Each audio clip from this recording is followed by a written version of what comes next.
Hey YouTube, Silver Bear here. This is the first video in the series that I'm doing. I want you all to know that I'm not an expert.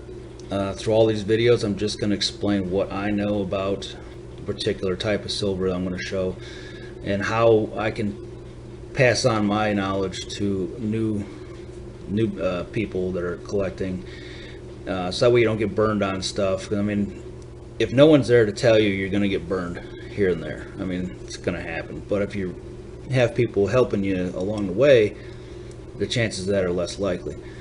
The reason I collect silver is, or sterling, is because it's, for one, it's a lot of fun. Once you start to learn what the pieces look like and you're going around town, going to flea markets or garage sales, it becomes like an Easter egg hunt where you're scanning these dishes on the table and this flatware, and you know it's junk, but then there'll be one piece that stands out and you're not sure why, but when you go and investigate it, you realize this is sterling, and the people that are selling it, a lot of times they don't even know. They just threw it out there because they have 20 other pieces that aren't, and there's one piece that is, and they just assumed that it probably wasn't, right? So that, to me, that's fun. The other reason is a lot of this stuff is they're antiques, because we don't do a lot of sterling silver flatware anymore. If you didn't know, this is considered flatware. The dishes are the eating utensils and serving utensils. But this one here is from was made in 1908. Okay, now that's a long time ago for me.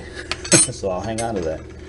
But just if I can save one piece of this, I'll be happy. If I can save it from the fire, getting melted down, that makes me happy. So what is sterling silver? Sterling is 92.5% pure silver and 7.5 some other metal. Usually it's copper. The reason that they use silver for this is because it was soft and pliable for the time.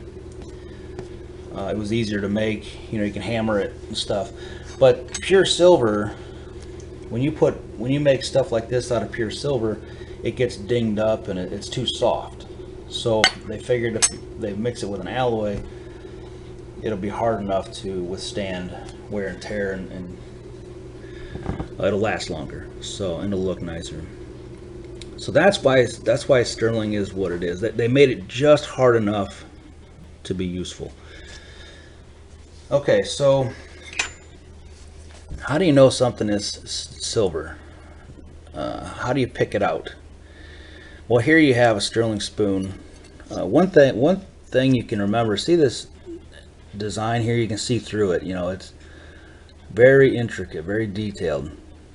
Places usually don't do this with cheap metal because they're trying to be cheap. If they did all this stuff all the time, they'd use cheap metal, but then doing this isn't cheap. So that's your first sign. How intricate is the design? That's not to say that they wouldn't make an intricate design of a different metal, but that's just like something you can spot when you're looking for it. When you pick this piece up, you can feel it has weight to it. Okay, it has heft. And one thing I do, just gently, just put a little pressure on it, and it bends. It's flexible, and it's spongy. Okay, a lot of silverware will bend, but this is spongy. It moves different than your silverware in your drawer. Here I have one from my drawer. It's a butter knife, stainless steel probably, and you try to bend it and it barely moves, and when it does, it springs back right away. Okay, it's not spongy at all, it's real rigid. So that's one way you can start to tell. Don't go bending people's flatware up in their yard sale though. They wouldn't like that. I don't know if you can really pick this up on video, but see how easy it bends. It's really easy. Okay, so like I said, you'll be able to tell once you start handling this stuff better. you'll be able to tell what it looks like. Another thing is hallmarks. You'll have to learn hallmarks if you really want to get into this. I don't know them all, but I know the major ones. Each country has different ones. So I'll leave a link below for that, so you can, if you wanted to study that, you can. Another thing is knowing the companies that make it. Like Tiffany, I mean, they made a lot of sterling. Let me try to think of another one off the top of my head. Heimenberg, Towel. Okay, these are companies who make sterling silver pieces. So you'll start to notice their designs too, and you'll be able to pick them out. And okay, now if you're not sure if something's sterling, I'm going to show you in part 2. I'll show you how to tell what is silver and what is not silver. General rule though, since we're talking about hallmarks right now, the general rule is if it doesn't say sterling or 925 or have a hallmark on it that indicates sterling, it probably isn't, but that doesn't mean that it's not, if that makes sense.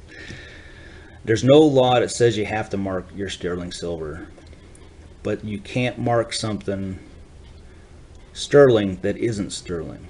And if you're trying to sell the product, it would be smart to mark it. So that's the reasoning on that. Real quick before I move into the tools and whatnot, this is your flatware stuff. This is more like your dishes. Okay. This is just your functional pieces. I don't really know what you'd classify that. These are just thimbles. Then you have jewelry. Jewelry is really hard to get deals on it because people are selling it for jewelry more than silver.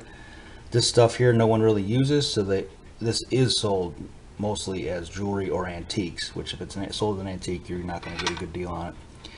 Then you have scrap, which I have a necklace here and a quarter that was in a fire, and it looks like crap. So this is all going in a melt pile. I have other stuff for the melt, but that's kind of where we're at here. Okay, all right, well, that's pretty much it for part 1. Part 2 will be coming up soon. All right, thanks, bye.